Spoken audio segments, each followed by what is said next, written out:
Magandang umaga, Luzon, Visayas at Mindanao. Narito na ang nagkakaisa at pinakamalawak na pagbabalita sa pangunguna ng Presidential Communications Office. Kabilang ang PTV, Presidential Broadcast Service, Philippine Information Agency, Philippine News Agency at IBC. Tutok na sa mga balita mula sa iba't ibang bahagi ng bansa. Ito ang Balitang Pambansa. Ngayong umaga sa Balitang Pambansa, Pangulong Ferdinand R. Marcos Jr. ininspeksyon ang state-of-the-art multi-stage rice processing complex sa Isabela. Mas maraming Pilipino nagkatrabaho sa unang bahagi ng taon ayon sa Philippine Statistics Authority. Mas maraming negosyante gustong mag-invest sa bansa ayon sa palasyo. Department of Agriculture inilabas na ang magiging maximum suggested retail price o MSRP sa karneng baboy. MSRP sa baboy magiging epektibo na simula March 10 sa Metro Manila. At PhilHealth, sinigurong patuloy na palalawigin ang mga programa para sa mga miyembro nito gaya ng dagdag benepisyo at pagbabalik ng unpaid claims. Sa detalye ng mga balita, aabot sa mahigit 70,000 na magsasaka ang makikinabang sa modernong rice processing system sa Isabela. Ayon kay Pangulong Ferdinand R. Marcos Jr., sa pamamagitan ng pasilidad, bukod sa mas mabilis sa production, madadagdagan din ang income ng mga magsasaka. Si Janice Dennis ng PTV Cordillera sa Balitang Pambansa. Mismong si President Ferdinand R. Marcos Jr. ang nag-inspect sa rice processing system sa Barangay Ipil, Itiague, Isabela. Ang proyekto ay mula sa Rice Competitiveness Enhancement Fund Mechanization Program na pinunduhan ng 67 million pesos. Ipinaliwanag sa Pangulo kung paano ang pagproseso ng palay na maging bigas. Ang pasilidad ay may multi-stage rice mill na pwedeng makaproseso ng 2 to 3 tons ng palay kada isang oras. Meron din itong 5 recirculating dryers na pwedeng mag-accommodate ng 12 tons na palay na katumbas ng halos 19 million pesos. Abot sa mahigit 70,000 na magsasaka na nakaregister sa RSBSA ang makikinabang sa facility. Katumbas yan ng mahigit 60,000 na ektaryang lupain. Bukod sa mas mabilis na produksyon, madadagdagan din ang income ng mga magsasaka. Direktang tulong po nito kasi yung pong ating mga farmers hindi na po dadaan sa mga traders. Sila na yung magtutuyo, sila na rin yung magmimil ng kanilang bigas at may additional 30% additional income doon sa kanila. Nagpasalamat naman ang mga magsasaka sa probinsya sa tulong ng gobyerno. Malaking tulong po sa amin na farmer to ma'am dahil kami ang priority ng mga farmer. Lubos po akong nagpapasalamat sa ating provincial government dahil na-put up yung programa nito para mas lalong maraming mabenepisyuhan na katulad naming farmer. Kasama ng Pangulo sina Department of Agriculture Secretary Francis Chu Laurel Jr. at Isabela Governor Rodolfo Albano III sa inspeksyon. Janice Dennis ng PTV Cordillera para sa Balitang Pambansa. Magiging batayan ng maximum suggested retail price sa karneng baboy inilabas na ng Agriculture Department. Suportado naman yan ng stakeholders para mapababa ang presyo ng baboy sa merkado. Si Vel Custodio ng PTV Manila sa Balitang Pambansa. Naglabas na ang Department of Agriculture ng tala para sa magiging batayan ng maximum suggested retail price sa karneng baboy. Base sa pagpupulong ng DA sa pangunguna ni Secretary Francisco Chu Laurel Jr. at mga stakeholders sa magiging presyo ng pork MSRP. 350 pesos ang kada kilo ng MSRP sa pork shoulder o kasim, habang 380 pesos naman ang pork belly o liempo. Magiging epektibo ito simula March 10 sa Metro Manila. Simula po ito sa Lunes at magkakaroon po ng periodic review at sisimulan po yan after a month na mag-establish po yung MSRP sa Lunes. Katuwang namin ang DTI, ang PNP ay maglilibot kami sa mga palengke para makita rin yung compliance simula next week. Pabor naman sa MSRP ng pork ang stakeholders para sa pagpapababa ng presyo ng baboy sa merkado. Ang assumption doon, sa ganung presyo lahat ay masaya.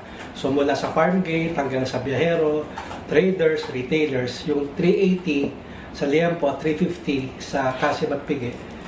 Ang suma nun ay lahat masaya sa presyo dahil wala ni isa sa sektor ang tumutol. Isa pa sa nagpababa ng presyo ng baboy ay ang bumababang presyo ng farm gate mula sa dating 250 pesos average, ngayon ay 230 pesos na lang. Sapat na rin ng 100 hanggang 120 pesos sa profit margin sa pagitan ng pork traders at retailers. Magpapatupad din ng maximum 300 pesos kada kilo para sa sabit ulo o ang presyo mula traders hanggang retailers. Ayon sa Kagawaran ng Agrikultura, sa Metro Manila pa lang ang implementasyon ng pork MSRP, pero pinag-aaralan na rin ang cost structure sa iba pang rehiyon para makapaglabas na rin ng MSRP rito. Mula sa People's Television Network, Vel Custodio, Balitang Pambansa. Employment generation mas lalakas pa ayon sa Malacanang. Sa gitna na rin yan ang inaasahang pagdami pa ng mga mamumuhunang maglalagak ng kanilang negosyo sa bansa na pakikinabangan ng maraming mga Pilipino. Si Alvin Baltazar na Radyo Pilipinas sa Balitang Pambansa. Ipinahayag ng palasyo na marami pang mga negosyanteng nais na maglagak ng kanilang investment sa bansa. Ang pahayag ay ginawa ni Palace Press Officer at PCO Undersecretary Atty. Claire Castro sa gitna ng patuloy na pag-akyat sa bilang ng mga may trabahong mga Pilipino nitong January 2025. Ayon kay Castro, makakatulong ang mga inaasahang papasok na pamumuhunan hindi lamang para mapalakas pang lalo ang ekonomiya. Nakakahulugan lang anya ito na maayos ang programa patungkol sa employment generation para sa mas maraming mga Pilipino. Isang hakbangan ni Castro na ginagawa ng pamahalaan upang mas maging competitive ang mga Pinoy at mas madaling makahanap ng trabaho ay ang ginagawang pagpapalakas sa skills training. Mas marami rin ang negosyanteng mag-i-invest na makakatulong para mapalakas ang ating ekonomiya. At may mas maayos na programa patungkol sa employment generation para sa mas maraming Pilipino. Malaki din, sabi ni Atty. Castro, ang nagawa ng Create More Act upang mas maraming negosyante ang namumuhunan sa Pilipinas at makapagbigay ng mas maraming trabaho sa mga Pilipino. Nagsagawa din ani ang pamahalaan ng reskilling at upskilling lalo't kailangan ng makasabay sa bagong teknolohiya dahilan upang mas magkaroon ng mas maraming oportunidad sa trabaho at mas mataas na kalidad ng hanap buhay ang maibibigay sa mga Pilipino. Dahil sa Create More Act, mas maraming negosyante ang namumuhunan sa Pilipinas para mag-generate ng mas maraming trabaho. At maraming oportunidad sa IT-PBM sector sa pamamagitan ng reskilling at upscaling para sa makasabay sa bagong teknolohiya. Batay sa inilabas na January 2025 Labor Force Survey, lumalabas na mas maraming mga Pilipino ang mayroon trabaho na nasa 50.65 million. Mas mataas ito kumpara sa 48.06 million noong January 2024. Para sa Balitang Pambansa, Alvin Baltazar ng Radyo Pilipinas. Gobyerno kabi-kabilaan ang mga pagsisikap para makalikha ng mga oportunidad at trabaho para sa mga Pilipino. Kamakailan higit 2,000 job vacancies ang binuksan sa Clark Development Corporation habang pinagtibay din ang Tertiary Education Equivalency and Accreditation Program para mapataas ang employability ng mga Pilipino. May Balitang Pambansa si Crisel Insigne ng IBC 13.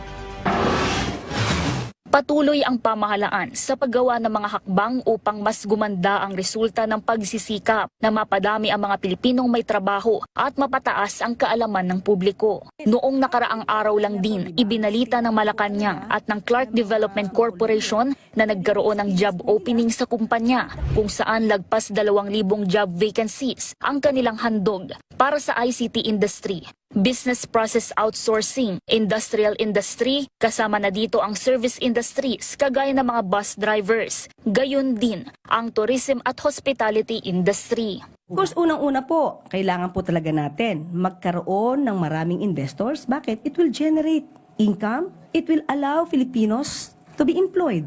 Yun po in general, ang masasabi natin, talaga pong pinagbubuti natin, especially din po yung pagtitrain sa mga Filipino workers para mas maging competitive sila dito man o sa ibang bansa.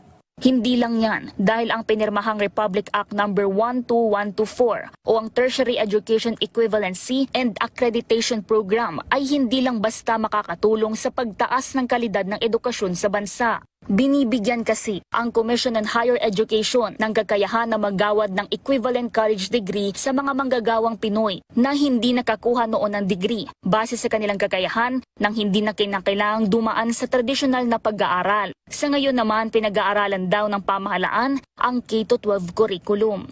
Ang rasyonale, dagdag kaalaman po talaga ito sa mga estudyante, magkakaroon sila ng opportunity na makapagtrabaho kahit hindi college graduate. Magkaroon din po siguro ng batas na magkaroon po ng requirement sa mga private companies na magkaroon sila ng pagtanggap sa mga grade 12 graduate, parang gawing mandatory siya.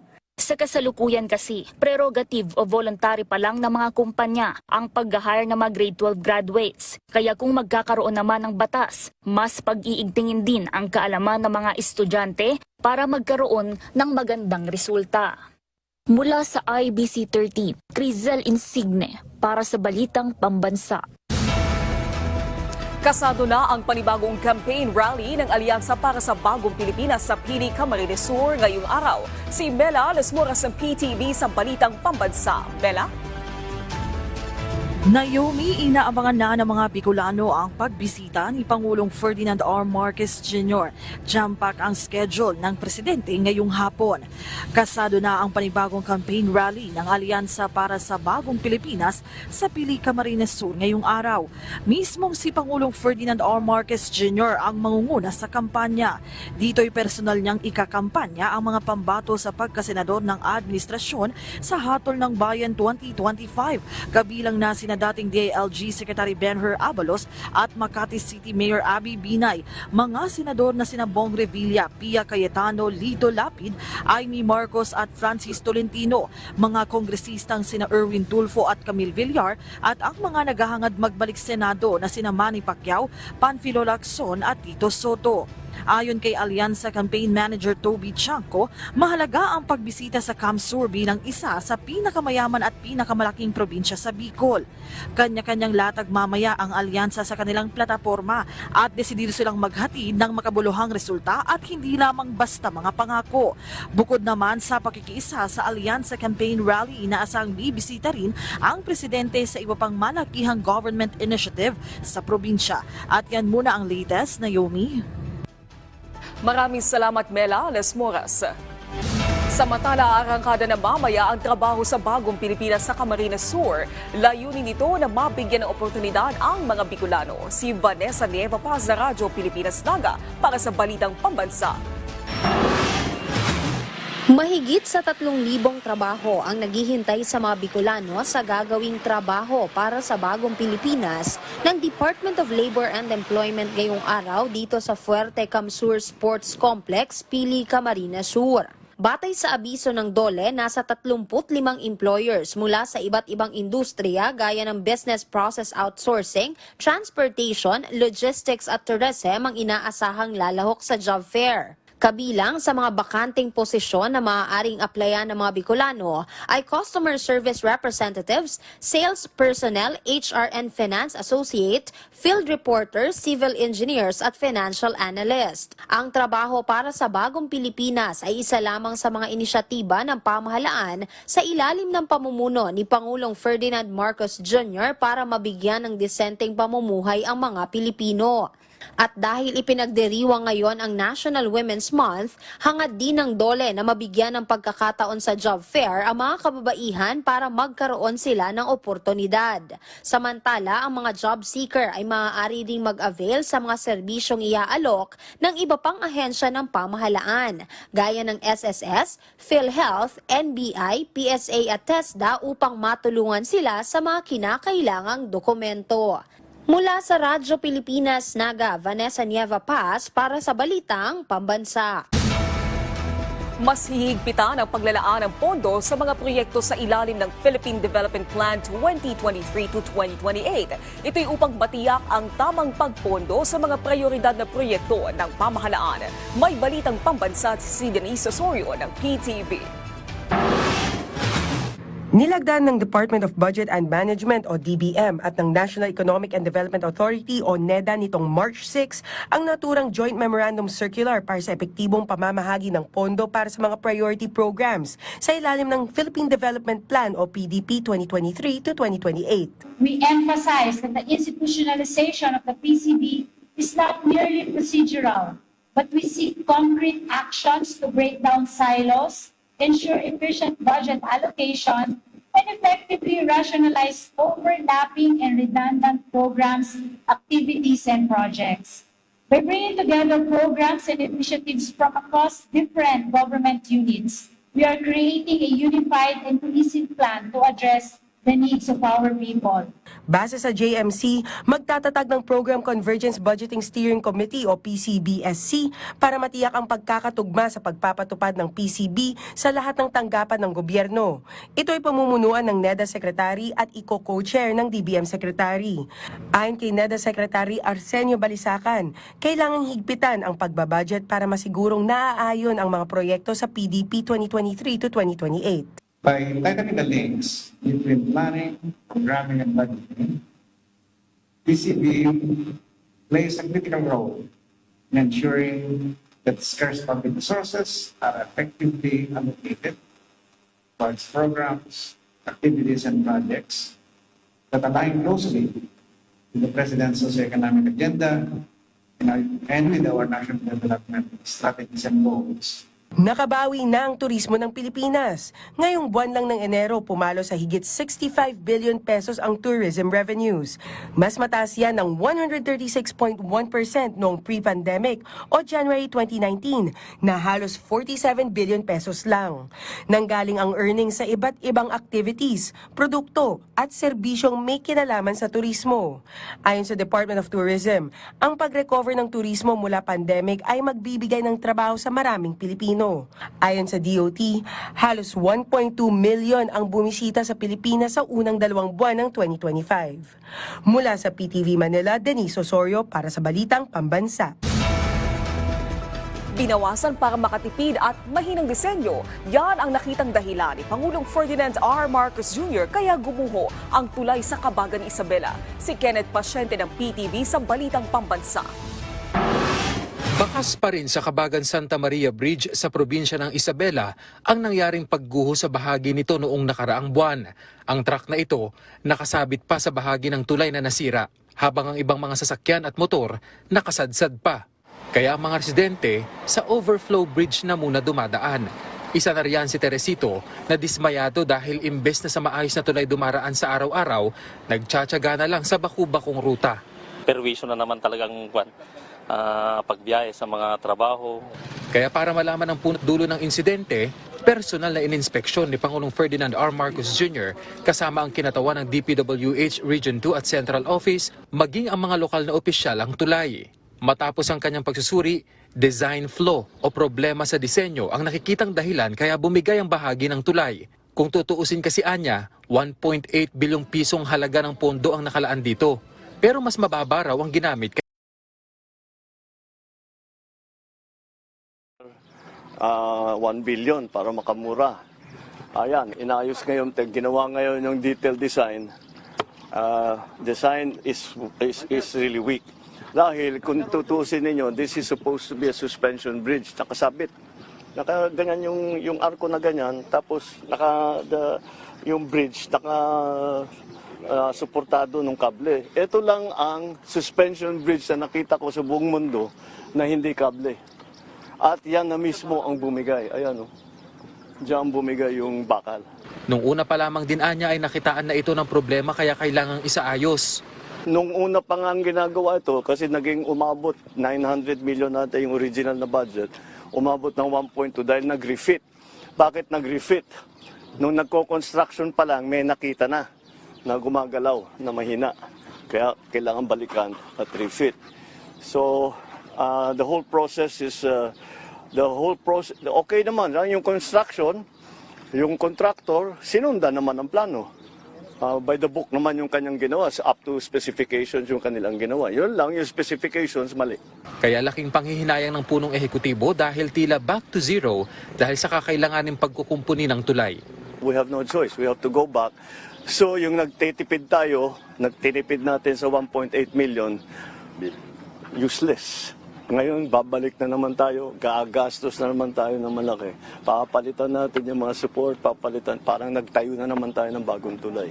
Pero tiniyak ng Pangulo na hindi ito palalampasin ng walang nananagot. Yun nga lang, kailangan muna anyang tugunan ng problema at pagsasaayos ng tulay. I always have a saying, fix the problem, not the blame. Ayusin muna natin yung problema. Believe me, we will find out who is responsible. Who is responsible is basically who made the design. Because their design is poor. Look what happened. Sa panig ng Kamara, pinaiimbestigahan na rin ang Makabayan Block ang issue sa bisa ng inihain nilang House Resolution number 2249. Ito ay para matukoy kung nagkaroon nga ba ng korupsyon o kapabayaan sa insidente. Mula PTV, Kenneth Pasyente, Balitang Pambansa. Siniguro ng PhilHealth na patuloy nilang pauunlarin ang kanilang mga programa para sa mga miyembro nito, kagaya na lang ng pagbabalik ng unpaid claims. Si Bien Manalo ng PTV para sa Balitang Pambansa. Malaki ang pasasalamat ni Mary Flor sa PhilHealth. Mula kasi sa mahigit 7,000 pisong bill sa ospital ay nasa 1,000 na lang ang kanyang binayaran. Sakop kasi ng maternity benefits ng ahensya ang kanyang panganganak noong 2011. Malaking kabawasan sa gastusin sa mga tulad niyang minimum wage earner. Nanganak po ako ng pangalawa kong anak. Talaga pong nabawasan po yung bill namin sa hospital. Opo, dahil po sa PhilHealth. Sana mas marami pa silang matutulungan, lalo na kagaya namin ding mga mahihirap lang din. Good news dahil tiniyak ng Philippine Health Insurance Corporation of PhilHealth na patuloy nilang palalawigin at palalakasin ang kanilang mga programa at benepisyo para sa mga miyembro nito. Alinsunod sa kanilang RISE mission, 30 months forward, 30 days at a time. Kabilang na rito ang pagdaragdag ng iba pang health benefit packages. Kaugnay nito, inanunsyo rin ng PhilHealth na sinimulan na ang pagproseso ng flexibility claim reimbursement. Ito ang pagbabalik ng unpaid claims mula December 1, 2018 hanggang December 31, 2024 na nagkakahalaga ng mahigit 8 bilyong piso sa higit 1 milyong benepisyaryo. Alinsunod na rin sa direktiba ni Pangulong Ferdinand R. Marcos Jr. na siguruhing hindi dapat maaapektuhan ang paghahatid ng dekalidad na serbisyong medikal sa ating mga kababayan sa kabila ng kawalan ng pondo ng ahensya ngayong taon. In spite of us not having an additional subsidies, palawigin pa at palawakin ang benepisyo. Tiyakin pong tuloy-tuloy ang serbisyo. Sa loob ng 30 days niya, meron na po tayong 4 na polisiya na nailabas. Ito po ay mga bagong benepisyo at meron din naman pong enhanced benefits. Bagamat zero subsidy ngayong 2025, tiniyak naman ng PhilHealth na may sapat silang pondo para ipagpatuloy ang kanilang serbisyo. Target kasi ng ahensya na mapababa sa 20 hanggang 45% ang bayarin ng mga pasyente. Kabilang dito ang OPD drugs at pagpapa-ospital. Ayon naman sa Malacanang, handa silang ibalik sa PhilHealth ang 60 bilyong piso na inilipat sa National Treasury oras na ipag-utos ng Korte Suprema. Whatever the Supreme Court will ask of the government to do, we will comply. Amin po ay respondent po kami. Talaga pong naniniwala naman kami na ang proseso ay patas at dapat daanan. Siguro po maghihintay na po muna kami dun sa final decision. Independently, naglabas din po ng statement naman na kami po ay mag-a-abide dun po sa desisyon ng Supreme Court. Ilan naman sa pagtutuunan pa ng pansin ng bagong pamunuan ng PhilHealth ang efficiency, digitalization at pagpapalawig pa ng mga benepisyo. Mula sa PTV Manila, Bien Manalo, Balitang Pambansa. Tiniyak ng Embahada ng Pilipinas sa Lao PDR na malalapitan sila ng mga Pilipino na nahaharap sa matinding problema. Patuloy din ang pakikipag-ugnayan nila sa mga Filipino community sa naturang bansa. Si Bea Gaza de Guzman na Radyo Pilipinas para sa Balitang Pambansa. Bilang patunay na totoo sa mandato na tulungan ang mga Pilipino sa abroad, nag-oorganisa ang Embahada ng Pilipinas sa Lao PDR ng aktibidad para may matakbuhan ang mga kababayan natin na nahaharap sa problema. Sa panayam sa Radyo Pilipinas World Service, inihayag ni Philippine Ambassador to Lao PDR, Dina Joy Amatong, na karamihan sa mga idinudulog sa post-arrival orientation seminar ang suliranin hinggil sa trabaho. Yung embassy ho ay tumutulong sa pagsuri ng mga kontrata, yung mga employment contracts ng ating mga kababayan at hinihikayat namin na mas ayos ang mga kontrata, na masundan ang mga standards. Aktibo rin ang embahada sa pagsusulong ng pamantayan ng pamahalaan ng Pilipinas pagdating sa overseas employment at pinalalakas din ito ang ugnayan hindi lamang sa Lao PDR kundi lalo na sa Filipino community sa lugar. The embassy themselves show an example of how to have that good relationship to the Lao community, but at the same time, they are really looking after us. Sa datos ng embahada, kasalukuyang naninirahan at nagtatrabaho ang mahigit 2,000 Pilipino sa Lao PDR. Sa bilang na ito, 30% ang nasa sektor ng edukasyon tulad ng mga guro at school administrators. Mula sa PBS sa Radyo Pilipinas, Bea Gaza de Guzman para sa Balitang Pambansa. Nakipag-ugnayan ang Department of Tourism o DOT sa isang golf course facility sa Baguio City para simulan ang posibleng pagsasagawa ng turismo sa golf na target ding gawin sa Cordillera Region at maging sa buong bansa. Si Reggie Cawis ng PIA Cordillera para sa Balitang Pambansa.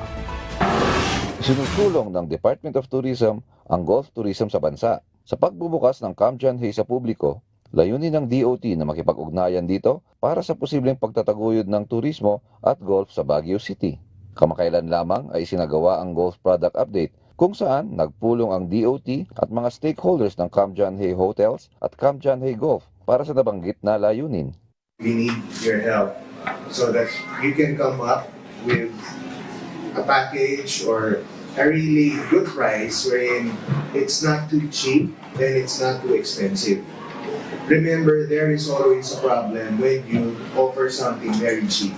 Bahagi ng product update ang tour at inspection sa mga hotel rooms at iba pang pasilidad ng mga hotels sa Camp John Hay. Nagkaroon din ng tour sa golf fairways, driving range at sa clubhouse. Kasama ng DOT team ang kinatawan ng mga national and local tour operators para sa pag-explore sa potensyal na partnerships. It is high time to make use of what we have, the best of the golf courses that we have. We can offer it either locally and nationally din. Hinikayat naman ng DOT ang mga tour operators na gumawa ng golf tourism packages kung saan nakapaloob ang mga maaring ialok ng Baguio at ng Cordillera Region. Matatanda ang isa sa mga isinusulong ng DOT ay maging premier golf tourism destination ang Pilipinas. Mula sa PIA Cordillera, Reggie Cawis, Balitang Pambansa. Inanunsyo ng Commission on Elections o COMELEC ang dominant majority and minority party para sa darating na eleksyon 2025. Samantala, siniguro ng COMELEC ang transparency sa nalalapit na botohan. Si Patricia Lopez ng IBC 13 para sa Balitang Pambansa. Inanunsyo na ng Commission on Elections ngayong araw na ang lakas CMD na pinangungunahan ni House Speaker Martin Romualdez ang dominant majority party sa paparating na halalan 2025. Habang ang Nationalista Party naman na pinamumunuan ni dating Senate President Manny Villar ang dominant minority party. Binasi po natin ang pagdetermine sa dominant majority, dominant minority at 10 major parties sa iba't ibang criteria tulad ng kasaysayan o gano'n na sila katagal sa pamumulitika sa Pilipinas. Number 2, gano'n kadami ang kanilang incumbents. Number 3, gano'n kadami ang mga tumatakbo nila sa bawat posisyon, national at saka local. Number 4, gano'n kadami ang women's participation at iba pang criteria na nakalay down sa ating duly published and existing resolution. Bukod sa pribilehiyong makapagtalaga ng poll watcher sa mismong araw ng halalan at bilangan, una ring makakatanggap ng kopya ng election returns ang dominant majority at minority party pagkasara ng polling precincts bago makapag-transmit ang bawat automated counting machines. Mabibigyan din ang dalawang partido na ito ng access sa canvassing server ng COMELEC. Ang lahat ng yan ay bahagi ng pagtitiyak ng transparency sa pagsasagawa ng halalan. Sa susunod na linggo rin, inaasahang maisagawa na ng kapartner ng COMELEC na international certifier na ProVNV ang trusted build para sa online voting and counting system. Ito na lang kasi ang kulang para sa international certification na kinakailangang makuha ng komisyon bago ang halalan. May mga binago po tayong mga kinakailangang i-include na mga identification cards na pwedeng kilalanin o identification document ng ating mga kababayan abroad. So yung lahat ng yan ay nag-a-adjust kami dahil lang po sa kinakailangan ma-accommodate natin ang mga kababayan natin. Diba ang usapan, wala dapat na madidisenfranchise na kababayan natin dahil wala siyang ID? Oras na matapos yan, ay saka naman ilalagak sa vault ng Bangko Sentral ng Pilipinas ang 3 source codes na gagamitin para sa nalalapit na halalan. Mula sa IBC 13, Patricia Lopez, para sa Balitang Pambansa. Inaasahang magiging matatag na ang pag-aasin sa Ilocos Norte matapos buksan ang Salt Processing Center doon. Si Emma Joyce Guillermo ng PIA Ilocos Norte sa Balitang Pambansa. Inaasahang lalong uunlad ang salt-making industry sa Burgos, Ilocos Norte matapos buksan ng Department of Science and Technology ang Gourmet Salt Processing at Analysis Center doon nitong Martes. Sa pamamagitan ng proyektong ito, sinanay ang mga lokal na salt makers ng Mariposa Salt Producers Association sa paggawa ng iba't ibang flavored salts tulad ng native garlic, black garlic, garlic and onion, native onion at seaweed o gamet salt. Ibinebenta ang mga produktong ito sa presyong nagsisimula sa 120 pesos hanggang 280 pesos kada bote, depende sa uri ng asin. 6 na tauhan ang sinanay ng DOST para magpatakbo ng pasilidad, kabilang si Marisol Banyaga na nagmula sa pamilya ng mga gumagawa ng asin. Maragsakan kami amang ta adala ito'y asin nga produkto mi nga isumati may i-process mi ito'y ma-usar asinasyon mi.